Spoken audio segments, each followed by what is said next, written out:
A professional counselor in the Dallas area is growing in popularity for his treatment methods. How do you talk to kids about terror? And with social media and television, it's everywhere, and it's unavoidable for kids. Rusty Lozano is the founder of the Center for Biofeedback and Behavior Therapy.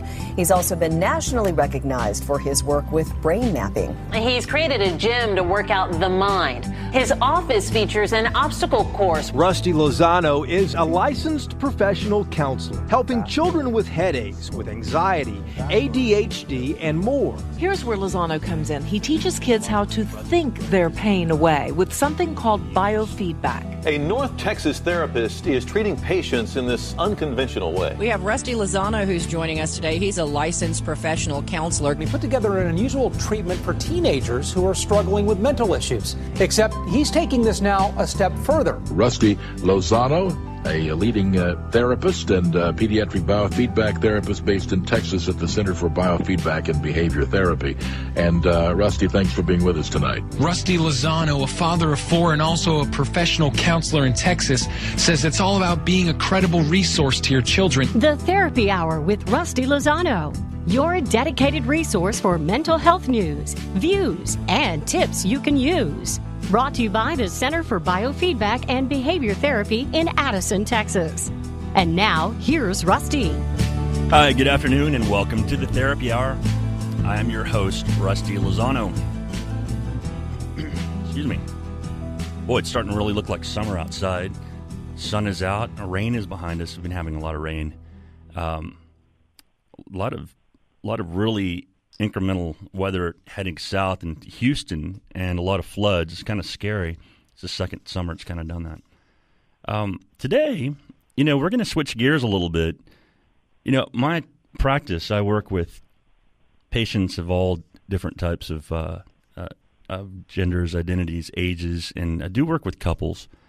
And one of the things that seems to come up often is the topic of intimacy. And more specifically, sex, and what is healthy and what is considered to be a really healthy way to interact with your partner. Whether you're cohabitating, whether you're dating, whether you're married for years, it seems to be a topic of high degree of conflict, a lot of maybe not agreeing, seeing eye to eye on things. But then there's something else going on. Sex sells in the U.S. From car commercials, women's undergarments and clothing, to the shows we watch at home and on the big screen. The sex industry is about $57 billion industry per year, $20 billion in the U.S. alone. There are more strip clubs in the U.S. than any other nation in the world. And here are the statistics. You have adult video industry, $20 billion a year. Escort services, $11 billion a year. Magazines, $7.5 billion a year. Sex clubs, $5.0 billion a year. Phone sex, $4.5 billion a year. With all these statistics, you would think that there's a tremendous amount of pressure for a couple to, especially women, to be a certain way, to try things and do things that they may be uncomfortable with. And, how does a couple know what is considered normal? What is a healthy sexual appetite? How can we communicate what we want and still be respectful of each other and each other's desires, and respectful of our manhood, our womanhood, and still not create a lot of chaos and be influenced by a lot of negativity? So here to talk about this with us today is Doug Weiss, Ph.D. He's the author of the book, 5 Sex Languages. And let me give you a little bit of information on Dr. Weiss. He is the clinical director of Heart to Heart Counseling Center in Colorado Springs, Colorado, and the president of the American Association for Sex Addiction Therapy. Dr. Weiss is a licensed psychologist, and he's authored more than 30 books on addiction and relationships. And he's also been featured on Oprah and a few other shows for his books. And I actually read this one, and this is really good. So, Dr. Weiss, welcome to the show. Are you there? Absolutely, Rusty. It's good to be here. Yeah. I love the way this book reads, and it's very simple to follow, and it's, literally a roadmap to sexual pleasure. Absolutely. I mean, if someone reads the 5 sex languages, they'll be able to have a better understanding of their sexuality, their partner or spouse's sexuality, and be able to capitalize on that information on every stage of sex to be able to take their sexuality to another level. And let me ask you something. In your book, you say in Western culture there are far too little teachings on genuine relationally healthy sexuality. Therefore, from our teenage years onward, many of us are exposed to sexual images, information from the most unhealthy and least relationally focused sources. Tell me a little bit about that. Well, absolutely. I mean, most of us learn sexuality either from other teenagers who don't know anything or from pornography who doesn't know anything. And so what happens is you begin to have object-sex relationship. A lot of young guys start with that. I mean, to the point where Time had an article on that, a cover story on how young men right now are having difficulties in relational sex because they can't function in relational sex because they're attached to an object-sex pornography fantasy relationship. So, our culture has progressively moved down the whole. I mean, if you looked at our culture, it's almost sexually obsessed or sexually addicted. It's out of control. And we're losing kind of what sex is really can be a beautiful, fantastic thing that a couple can experience. Yeah, and and let's go back to that the pornography industry because I actually listened to an interview with Howard Stern. This is a few years back, but he actually interviewed a pornography star and asked her, "Do you really enjoy those things? Do you really enjoy those scenarios that you're put in?" And her honest answer was no. But you can't tell that. You're not hearing that when you watch things like a video that streams on a website. That's not even talking about the sexual slavery. That's not talking about the usage of extreme amount of drugs that these women use to be able to do this. It's not talking about the suicides and the other things that happen, depression and malfunction the rest of their lives. I've also had porn people as clients and have done interviews on various TV shows with porn people, and some of the stories are just horrendous. Yeah, I mean, it certainly is scary, and I think that we're going to start. I think there's an awareness that's happening, especially now that parents are becoming just as forte with electronic devices, and we're beefing up our game on knowing what these kids are up to. And so now we have an ability to really understand and see what's happening. But to switch gears a little bit, because this is a positive subject. This is not a negative taboo. This is not the sex industry. This is not the influence of lies and dark desires and things that are actually being influenced to us. This is about something really beautiful. And you said that just a second ago. This is a natural interaction with the male and female.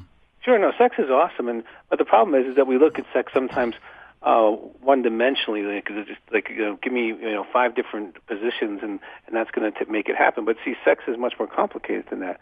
It involves your emotions, it involves your body, it involves your spirit, it involves all of who you are, unlike any other activity. And so to have a manual that deals with one facet of this particular diamond is really limited. And so what we've done in the 5 sex languages is opened up a whole other realm. So you can understand sexuality from a more holistic perspective, but how to really connect more at that level. And I have never had a client say they've not had a better sex life after using these principles. Yeah. I mean, and I work a lot with sexual addiction, so I've had clients who've had lots of sex and a lot of encounters, use prostitutes, all kinds of crazy stuff. Yeah. But when they learn these principles, they can have the best sex with their spouse. And they didn't realize that there was a whole other way of being sexual they could operate in. And I think that if you can recreate that at home, you've been married for a while, and you can actually recreate the monogamy with each other, and that it can actually make things a lot more interesting, kind of spice it up. Well, absolutely. I mean, if you know what your spouse's sex language is, and you speak directly to that, you can mess them up for days because it really is resonating with the way they're designed. And once you start talking that kind of language to them, it can really, it totally changes the way it is. I had a couple in my office just recently. I know you're a counselor, and so I had them ask each other for sex kind of in a standard way, and I teach that in the book. But then I said, now I want you to ask for sex as it relates to your spouse's sex language. She's this, you're this, and I give a whole list of how to do that in the book. Mm-hmm. And, I mean, when he asked her for sex the way she, per her sex language, I mean, the response was 10 times better than we just asked her for sex just a minute ago, like, I'd like to make love to you. But when he really did it the way she needed to hear it, the energy was so different. He was blown away. Wow. And, and I think that can actually be really monumental for a lot of couples because now it's like there's something that they're interested in. And, and you would think that a book like this would be a little bit overwhelming, but the very first chapter in this book is labeled fun. Right, yeah. We talk about the 5 sex languages, and the first sex language I talk about is fun. And this person is someone who, wants to do different things. They're going to be spontaneous, different locations, different experimenting's okay. They like to have sex and creativity together, and spontaneity. And so this person is someone, on the positive side, that would be it. I mean, on every one of these, as we walk through the book, has a immature or kind of selfish side. But when sex is we instead of me, it can be a lot of fun. It can be a lot of fun, a lot of exploration, a lot of growing and development. Mm-hmm. So we're going to take a quick commercial break, but when we come back, we're going to go right into the second chapter of this and just visit with Dr. Weiss. We'll be right back. From the PenFed Credit Union Weather Center, sunny skies today, no rain in the forecast with a high near 86. Clear skies tonight will have a low dropping to about 64. I'm Zach Killian, and this report brought to you by Spectrum Business. Weather is unpredictable, so is slow phone company internet. Switch to Spectrum Business Internet with over 99.9% network reliability and get the fastest internet for the price, just $39.99 a month. Call 855-542-SPECTRUM today. Look, you can't go a week without hearing how the Ford F-150 is way ahead, leaving every other truck choking on its gravel. And when it comes to safety, the truck that leads the pack is the high-strength military-grade aluminum alloy body Ford F-150. F-150 is the only pickup to earn both of the most important safety awards in America. First, it earned the government's highest overall safety rating, 5 stars, for all sides and all cab configurations. And now, F-150s earn the IIHS Top Safety Pick on Super Cab and Super Crew with optional forward collision warning. The competition? Yeah, right. Just don't ask for both safety awards, because that ain't happening, pal. Let's review. F-150 is the only pickup to earn both awards, once again raising the stakes for what a truck should be. This is the safest Ford F-150 ever, and every other truck is history. Government 5-star safety ratings are part of the National Highway Traffic Safety Administration's new car assessment program. Tests include driver and passenger front side and side barrier pull tests. Ace is the place with the helpful hardware, folks. I've got weeds in the sidewalk and ants in the kitchen. I told Angie we could help get rid of both, and that she could even get one free. Ace is a place to get rid of weeds and be bug-free. Emphasis on free. Now through Memorial Day, buy Roundup Weed and Grass Killer and get Ortho Home Defense Insect Killer free. Buy 1.1 gallon Roundup, get 1 gallon Ortho free. Offer valid through May 30th at participating stores. Store stock only. See store for details. Limit 1. Here's a quiz. Is identity theft just when someone other than you puts charges on your credit card? Nope, that's part of it, but identity theft is actually when someone pretends they're you for any number of undesirable reasons, like opening new accounts or a utility bill. Is it true that identity theft can't happen to you? Nope. 1 in 4 people have experienced identity theft. Will LifeLock help you more with identity theft than free credit monitoring will? Yep. LifeLock's proprietary technology detects a huge range of identity threats. And if you ever have a problem, one of our U.S.-based agents will work to resolve it. So how'd you do on the quiz? Come on, how'd you really do? No one can prevent all identity theft or monitor all transactions at all businesses. But with LifeLock, you get a versus a when it comes to identity protection. Membership starts at just $9.99 a month plus applicable taxes. Go to LifeLock.com and enter promo code NEWS to get 10% off now. LifeLock. You're listening to the Therapy Hour with Rusty Lozano, brought to you by the Center for Biofeedback and Behavior Therapy in Addison, Texas. Hello, and we are back. If you were just joining us, we are visiting with Doug Weiss, Ph.D., author of the book 5 Sex Languages. Dr. Weiss, now this is kind of like almost matching personalities. Like you understand your partner's language, correct? Absolutely. It's like the love language. You're going to have different love languages. You're going to have different sex languages. And once you understand kind of, like you're saying, sexual personality of your spouse or partner, well, then you can really kind of intelligently work that. Mm-hmm. Does that make sense? Yeah, because you can actually, being a man, there's an urge, there's a desire. You are attracted to your wife, or you're attracted to your partner. You have to be able to channel that and communicate your needs in a way that is going to instigate connection. Well, if you're going to talk in your wife's language, you're much more likely to be successful. What happens in sex and love is we tend to think that our spouse or partner is designed like we are.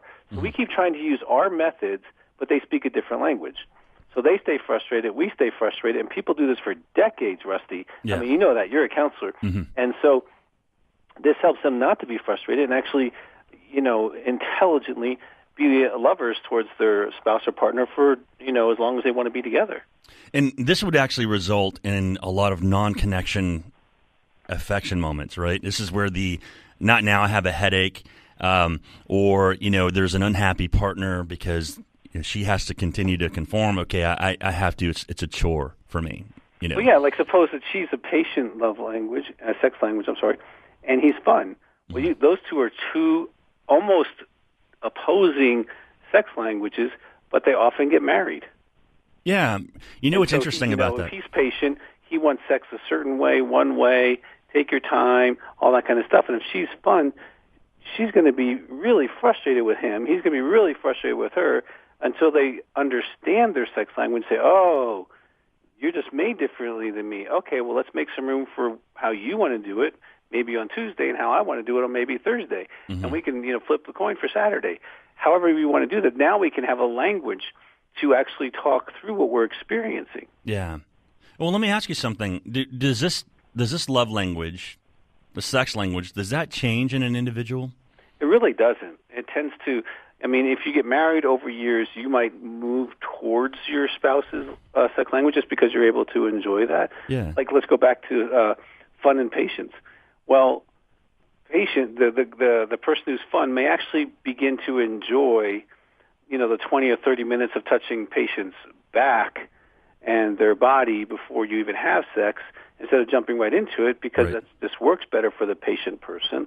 Mm-hmm. And the patient person might actually enjoy sex by the fireplace or maybe a different type of sexual thing they would never have thought of or try to.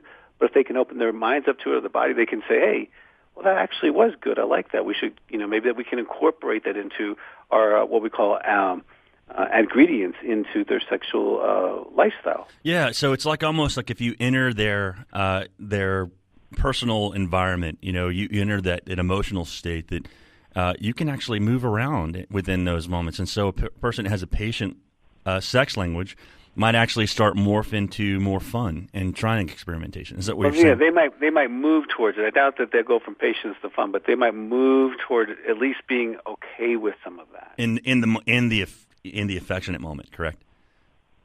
It's what you're saying. It takes time. As you time and you work with each other, and if you say, "Hey, this is a team sport," that's one of the big messages. Is that sex is a we, it's not a me.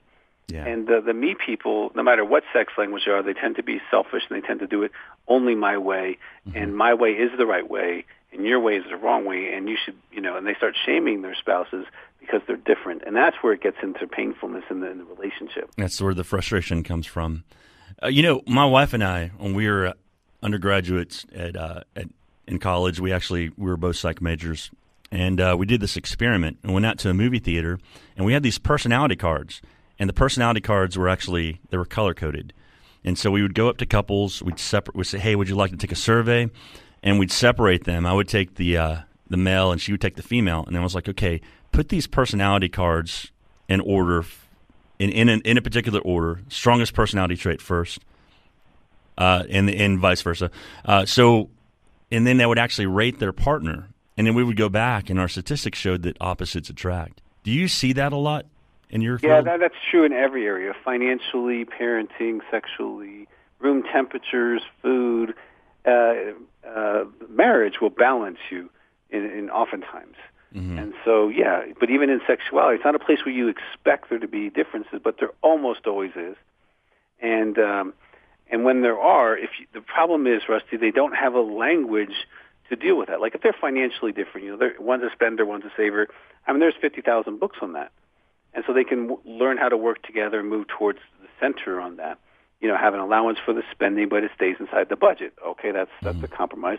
But there's not a language for, I'm an acceptance, celebration, sex language. I want to be wanted, and want you to know that you love all of me, and that all of my relationship to you is important to you during the sexual experience. Okay, well, I don't even have a language to tell you that. And so I'm just frustrated that it feels like an act instead of you really valuing me. Mm-hmm. And so when I have a language, and I say, okay, this is really what I'm talking about, that's what the 5 sex languages brings to every couple. Got it. And I think we're giving a free chapter to your audience today. Yes, so yes. They can start that process. And so it is definitely something that once you have a language, you can conquer it really quickly. Yes, absolutely. And let me ask you this, though. How do you communicate those things? Is this something that's you verbally like you say, absolutely have to verbally communicate it. Because what the best thing is they get the book and they walk through it together and they can say, oh, okay, this is you, this is me, okay. And then I walk them through the rest of the book where they can actually use that in the sexual environment that they create. Mm-hmm. How they invite their spouse's sexuality can be hugely different. What are the communications that person might desire during foreplay, and the communication during the act itself, and the communication afterwards can be very, very important. What do they need to hear during that? Like I had a couple, they flew in from another country because I do 3-day and 5-day intensives. Mm-hmm. We do it for intimacy and anorexia, we do it for sex addiction, and this one was for the sex languages. That's the only reason they flew from another country. It's like we are just not getting this. Okay, they were married for a couple of years, and they really wanted to have a great sex life, and they were an attractive, successful, intelligent couple.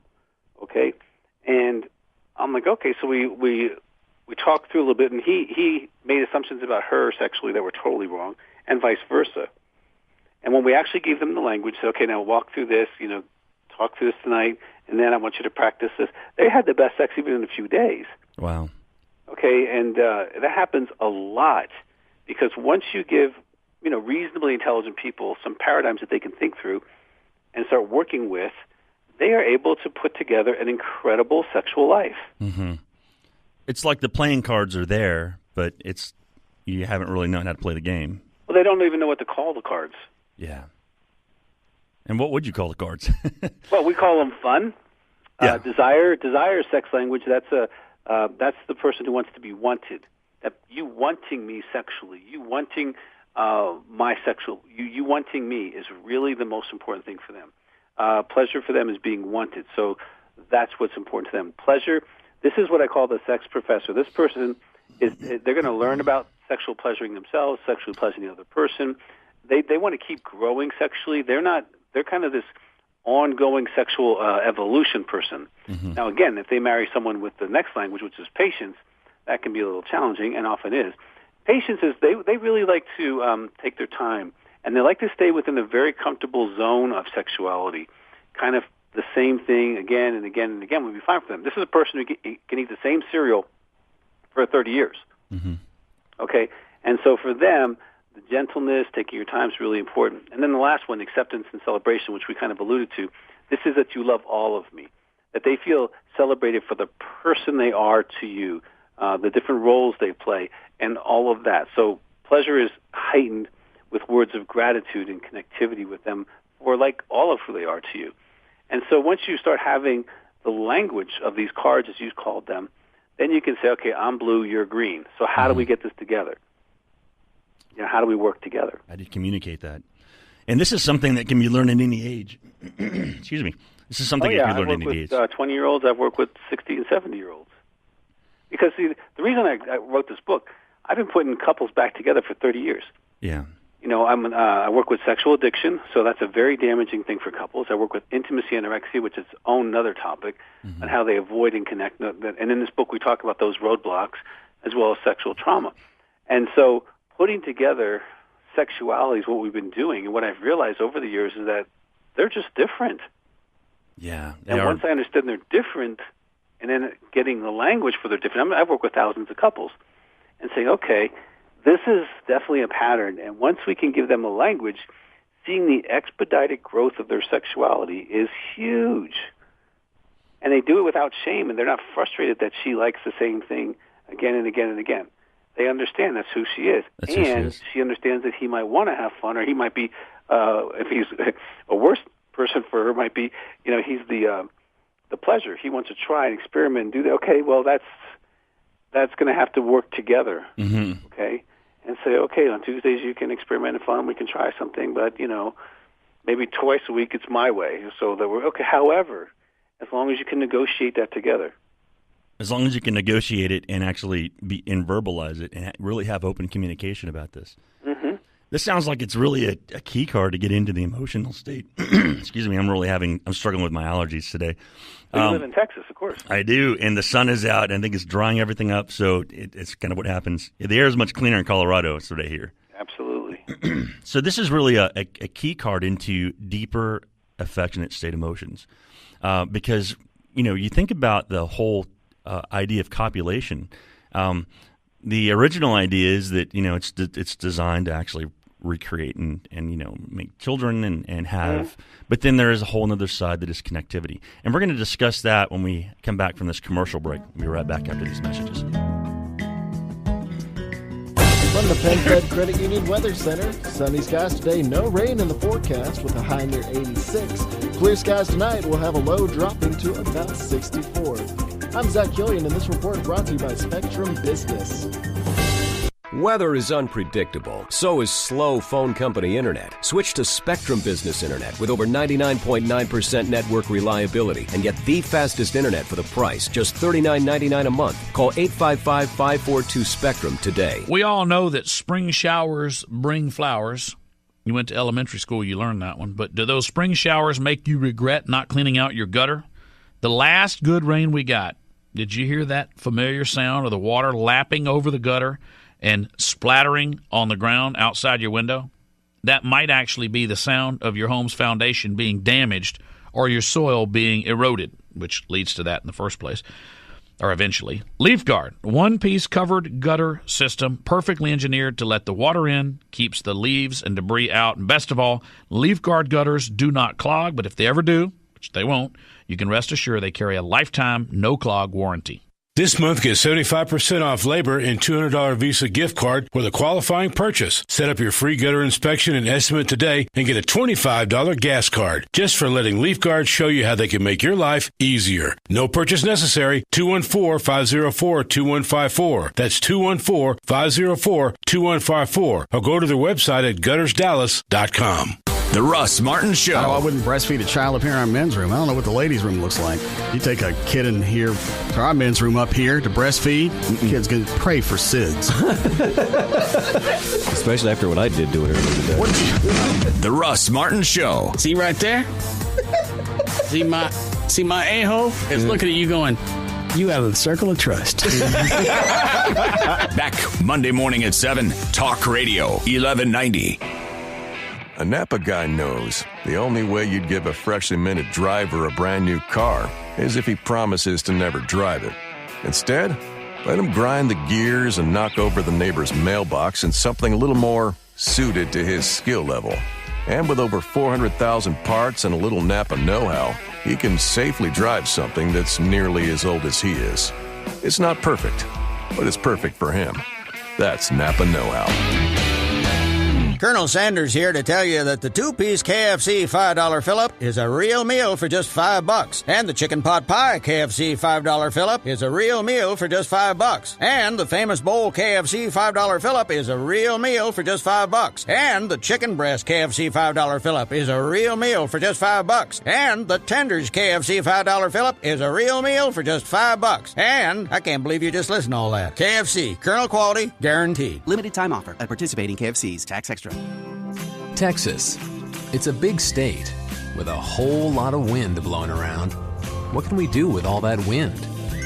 Or what do you say we power all of our homes with pure 100% wind energy? At Breeze Energy, we're totally 100% green. We don't do coal or nuclear, and we never will. So why not go with the wind? Go to breezeenergy.com. We think you'll see we're a genuine breath of fresh air. You're listening to the Therapy Hour with Rusty Lozano, brought to you by the Center for Biofeedback and Behavior Therapy in Addison, Texas. Hi, and welcome back. We are discussing 5 sex languages with Dr. Douglas Weiss. And when we left the break, actually brought up the idea of procreation versus pleasure. Dr. Weiss, why is sex so taboo? Well, I think because it's innately a very sacred thing, and cultures do it differently. Mm-hmm. And I think that in Western culture, you talked about it. Western culture evolved, largely through the Catholic Church, and it was kind of something they didn't know how to handle because all the guys were priests; they weren't having sex. So at least that was the idea. Mm-hmm. And so you got all these people not having sex. So you had this whole many years of not talking about sex, and that's become a tradition. And in Western culture, unless you're talking about sex in kind of an object way, you're not really usually talking about it in relationships and commitment or covenant or lifelong or purity or stuff like that. You're talking about it as far as, getting some, getting it, and getting away with.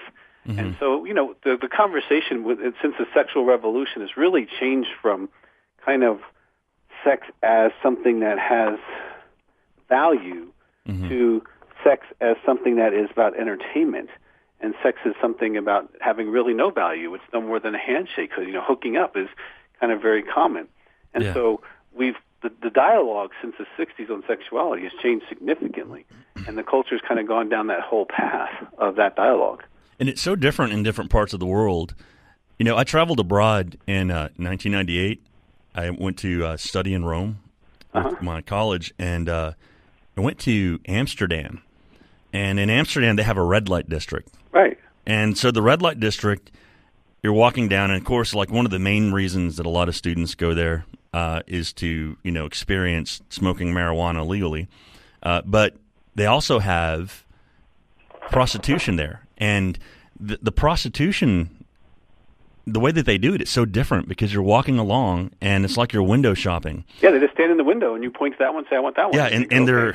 $40. Okay. And they're glamorous, and they're like, they're amazing looking, and like you're looking at this, and you're like, wow. And so then, here you're watching this. I was watching this. Here comes some young studs, and they walk in, and I guess they're negotiating something, and then the curtain closes on the window, and, whatever's happening is happening. And then they also have a sex museum, and so you walk, and it's the first thing that you see when you get off the train station.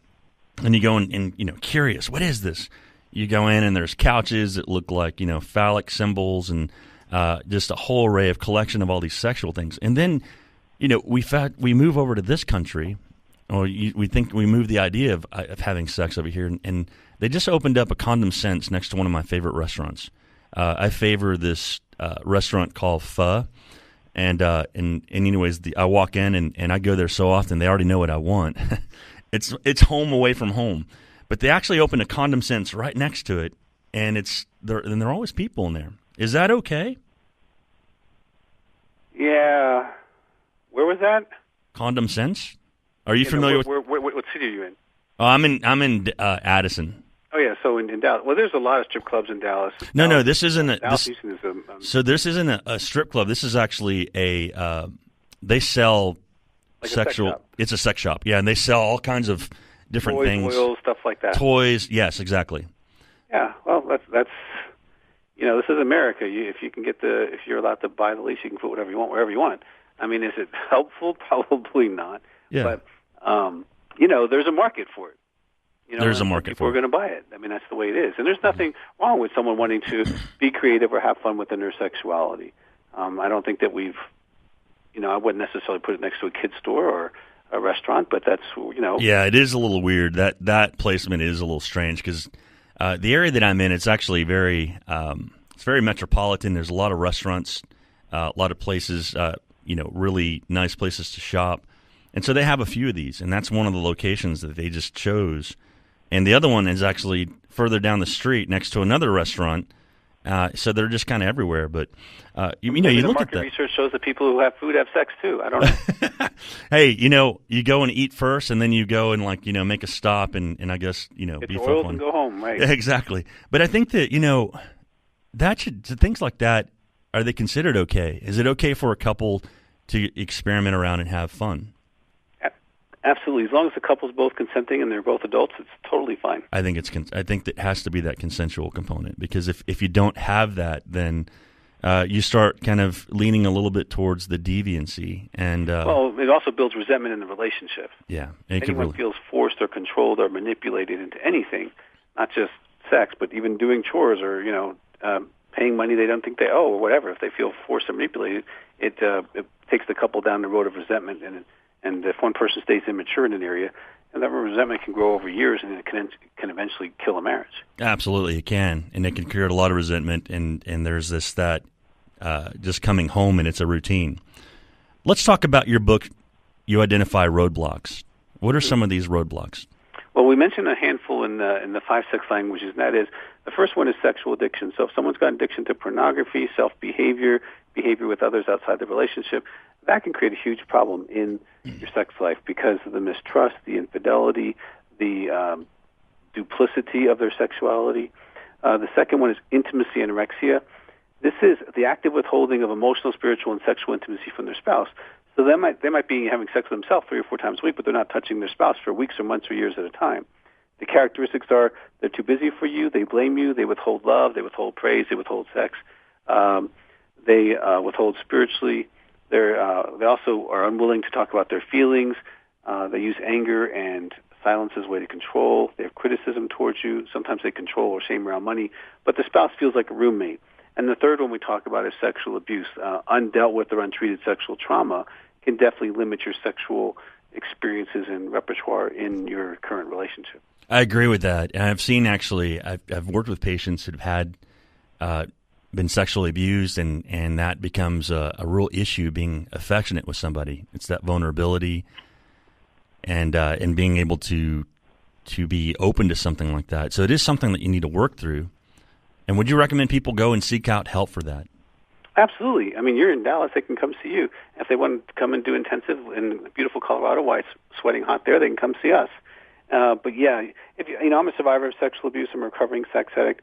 You definitely want to, work on these things so that you don't rob your current situation because of your past situations. And so you definitely want to address these and deal with these. Yeah, it actually can set the tone for a lot of things. And if it's unfinished business, then it will actually come out in some other way. Tell me a little. What is your? You don't want that. Doesn't need to happen. You can prevent that. What do you do at Heart to Heart? Well, we do 3 and 5 day intensives where people fly in from all over. We have lots of people from the Metroplex come here to deal with sexual addiction or intimacy anorexia, or just to have a better marriage, like we talked about the 5 sex languages. We do phone counseling. We have, I've written many books on marriage, on sex addiction, on intimacy anorexia, on other topics as well. And that's kind of what we do. I mean, I go around and do conferences and trainings for professionals. I'm also the president of the American Association for Sex Addiction Therapy. Mm-hmm. So we have a certification for, guys like you who want to specialize in sexual addiction and get certified. It's 47 DVDs and 200 academic references for treating spouses. We have another one, and we just finished the intimacy anorexia training, which will be available later this summer. So you have a pretty big training. We got several things going that help people's lives. What are you referring to as intimacy anorexia? Intimacy anorexia, that shows up inside usually a marriage. It's like where the man or woman just is disconnected from their spouse, really disconnected, where the spouse feels very alone. They're begging to be loved. Oftentimes, if there is sex, it's disconnected sex, but oftentimes there isn't a whole lot of sex going on in the relationship.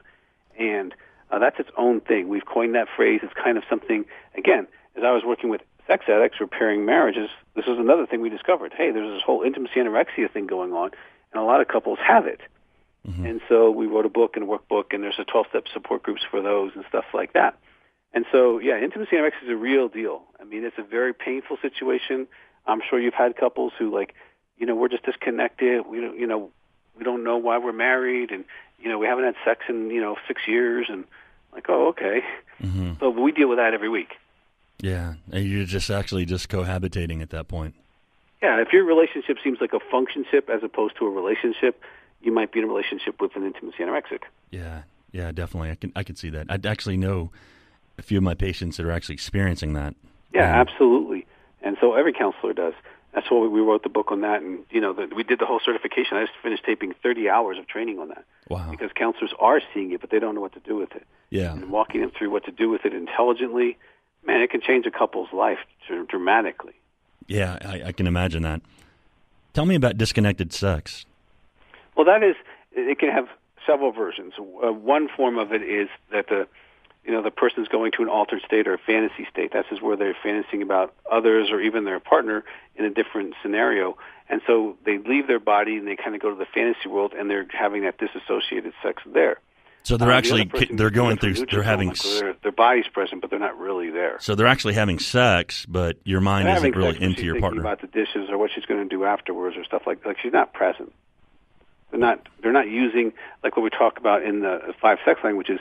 They're not using communication during sexuality, which is really powerful and important, that you communicate during sexuality. This is where the guy's eyes are closed, and he's somewhere else, and she's somewhere else, and hope that was good for you. And so there's this absence of real sexuality, of being made love to, as opposed to just having sex. Yeah. And a lot of couples know the difference, and some couples are only having sex because one or both of them are not mature enough to be able to make love on a consistent basis. And that's where the maturity component comes in, and you can discuss that. That's the disconnected sex thing I can actually see, and I think that there's a lot of things that can gum up a lot of our concepts of that. We're going to take a quick. But anybody can have relational sex if they want to. In the 5 sex languages, I'll give your audience we're giving them a free chapter today, but I'll give them also free tips on having great sex today. Let's do that. Every couple listening to Rusty right now, you can have better sex today if you just do these 4 things. So hold that thought for a minute. Let's take a quick commercial break, and we're going to discuss those. From the PenFed Credit Union Weather Center, sunny skies today with a high near 86. Clear skies tonight, we'll have a low dropping to about 64. I'm Zach Killian, and this report was brought to you by Spectrum Business. Weather is unpredictable. So is slow phone company internet. Switch to Spectrum Business Internet with over 99.9% network reliability and get the fastest internet for the price. Just $39.99 a month. Call 855-542-SPECTRUM today. Sometimes what you want most from your car is nothing. No headaches, no surprises, no anxiety when it's late at night and you're on some distant freeway in a thunderstorm. Owning a certified pre-owned Mercedes-Benz can be that anxiety-free experience on every level.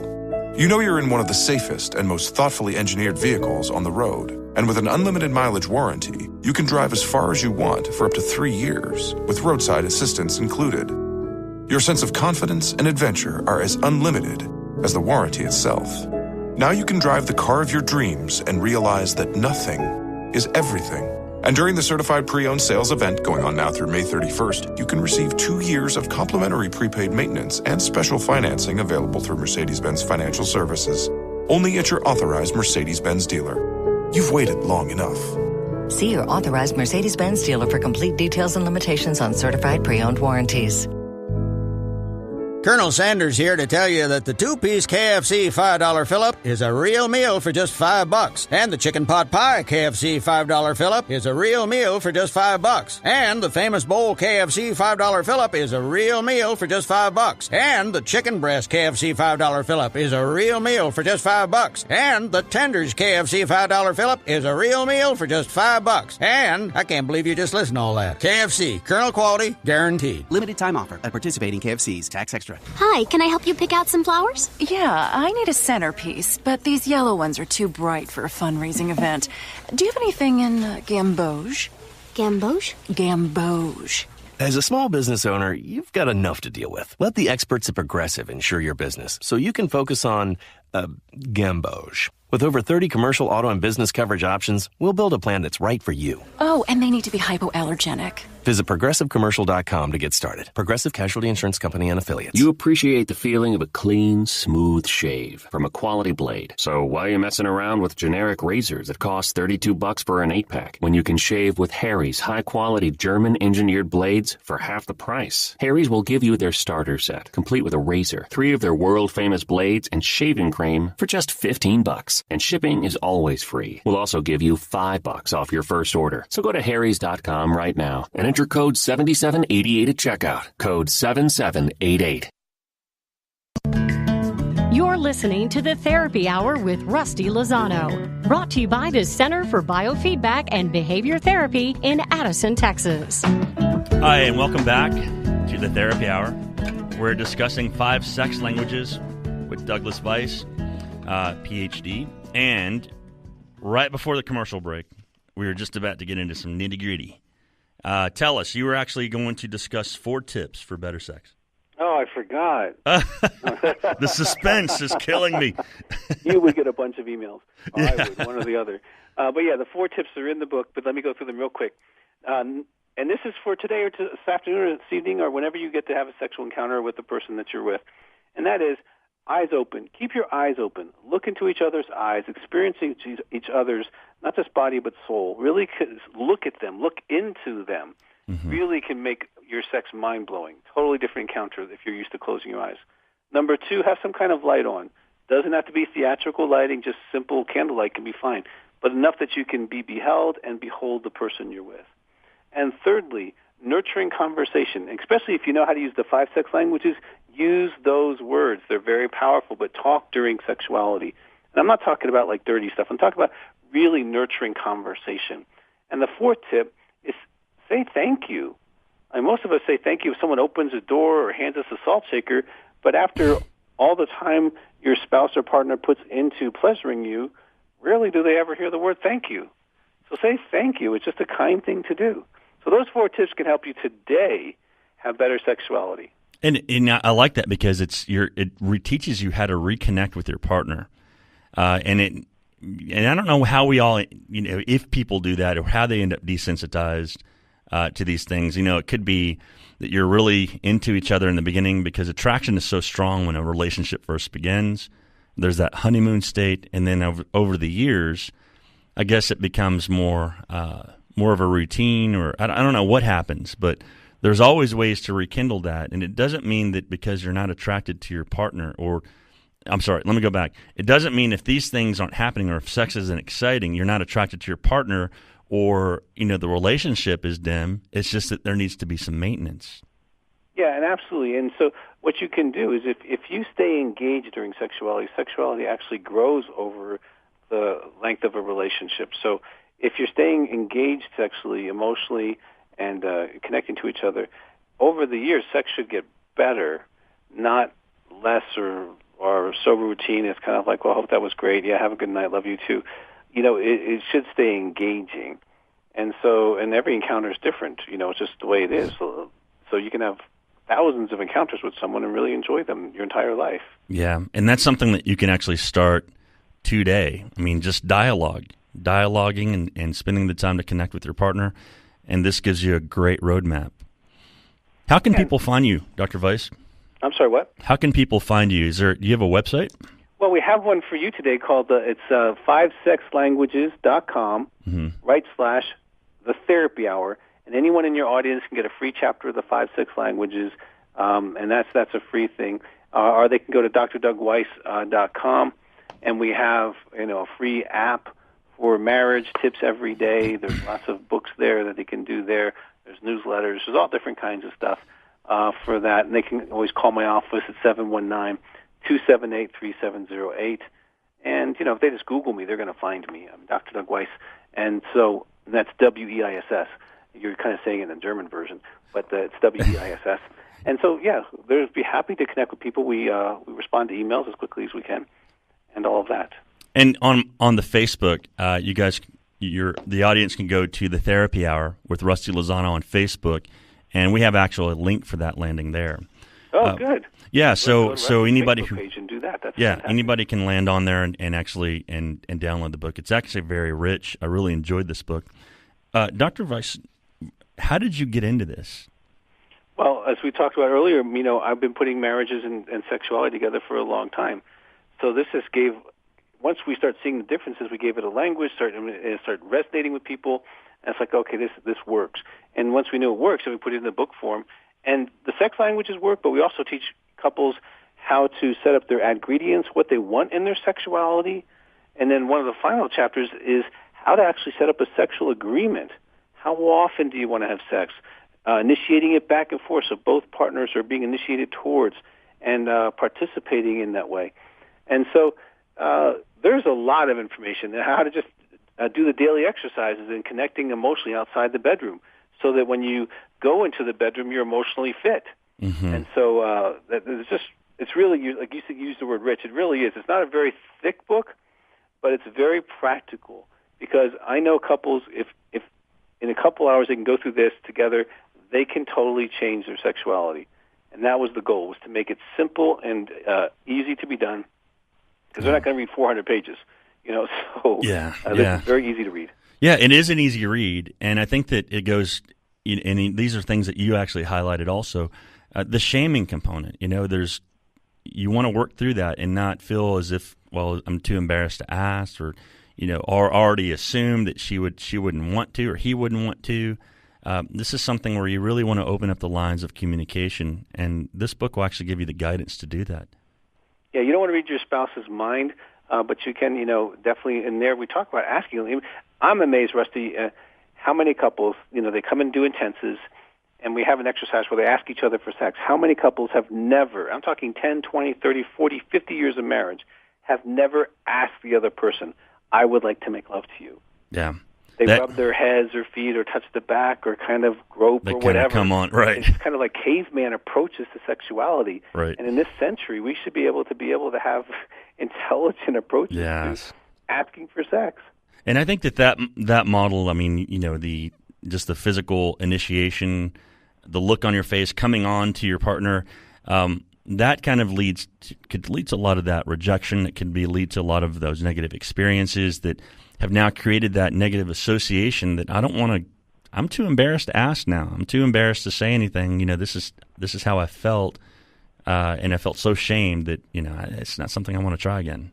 Well, they haven't set up a sexual agreement, because in a sexual agreement, you kind of know what the frequency is going to be, and when you are being asked, you're going to say yes, unless you got like medical reasons. And so it's a much better, efficient way to do sexuality, so that everyone, and you can be spontaneous, you can be creative, but you're kind of, with the ingredients that you guys have, you're putting that together, and you can make an incredible thing together. Yeah, and you set that up, and now you have a routine, and you work and develop it, and you get better at it, and it's something that if you start young, if you start early, then as your relationship matures, a lot of these things will be in place. But it's also never too old you're never too old to learn. This is never an old concept. It's never too late to start this. And you work with all sorts of demographics like that, yes? Are you there? Absolutely. Yeah. Well, one of the things that I want to just kind of highlight with you guys is just kind of spend a little time talking to you about the importance and significance of communication with each other. So whether it be your intimate life, whether it be your finances, whether it be discussing what to do with the children, dialogue is really important. In getting your messages across, and not just assuming that the other person is going to hear you, but to actually be very vocal and express very specifically what it is that you need. I need help. A lot of times we'll ask for things, or we'll initiate things without actually, and just assume the responsibility on the partner, but not really expressing the need. My wife is really good at this.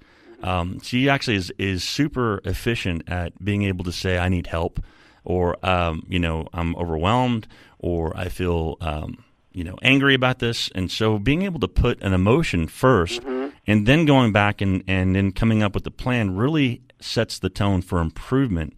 And so whether you're in the bedroom, or whether you're working with kids, or whether you're trying to figure out finances, it's the epitome of of keeping a relationship together. Whether it's a same-sex household, whether it's a marriage, whatever the components may be, or you're just dating. And that's one thing I really want to highlight to everybody, and really spend the time to kind of express dialogue is important. Absolutely. And in the 5 sex language, there's actually a few pages on identifying and communicating feelings. I have another book called Emotional Fitness.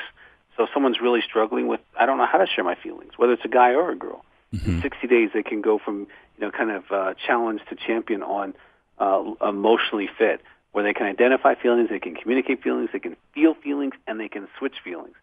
So it's a whole other conversation, but your intuition's right, whether it's about sex or money or anything. If a couple can identify what they feel, they can communicate that, they're going to have a much more connected, validating relationship than people that are what I call emotionally constipated or emotionally unskilled. Okay, yeah, and I think that's a really important thing to do. Would you agree that like setting the tone by expressing the emotion is an important facet first? Well, you need to be able to hear each other's hearts, because oftentimes you're not really arguing about facts. You're arguing about I feel disrespected, I feel unimportant. You know, you're arguing about how you feel, and so if you can identify what you can feel, like in 5 sex languages, I tell couples to share 2 feelings a day every day, because I've been doing that for almost 30 years, and in that I'm able to communicate with my wife what I'm feeling and her with me, and then in the day, if something comes up, we can talk about that. Yeah, you can talk about it and actually problem solve and really come up with a plan to effectively be, to make a resolution. Well, Dr. Weiss, I want to thank you so much for being on the show. The book is called 5 Sex Languages, and it's a really clever little book, and it's very, very rich. I really enjoyed this one. And it's 5sexlanguages.com. You can email Dr. Weiss, and I keep saying Weiss, it's Weiss or Weiss. My dentist actually taught me he corrected me all the time on his name. Weiss, American version, the German version. So he corrected me all the time. I guess W-E-I-S-S. just kind of, it stayed with me. info@drweiss.com. Phone number is 719-278-3708. Thank you so much. Have a great day, and we'll talk to you guys soon.